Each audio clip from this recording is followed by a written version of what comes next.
všichni, já jsem Simona Toušková a tohle je moje první video. V tomhle videu bych vám chtěla říct pár věcí o mně. Začnu tím, že mám ráda černou, bílou a růžovou barvu.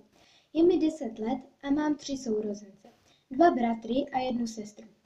Hrozně miluju Orea a soby. Moje nejlepší kamarádka je Sára Hamadová. Narodila jsem se 13.8.2004 a Sára zase 15.8.2004. V porodnici jsme leželi vedle sebe, takže se vlastně známe už od narození. Sára má 1 sestru, je jí 6 let a Sáře 10. No a to bude asi vše a jestli tam nejdu moc vidět a je blbý světlo, tak se vám moc omlouvám. Jestli se vám video líbilo, tak napište do komentáře, jestli mám natáčet další videa. Doufám, že se vám to bude líbit a jestli jo, tak mi dejte prosím odběr. Zatím ahoj.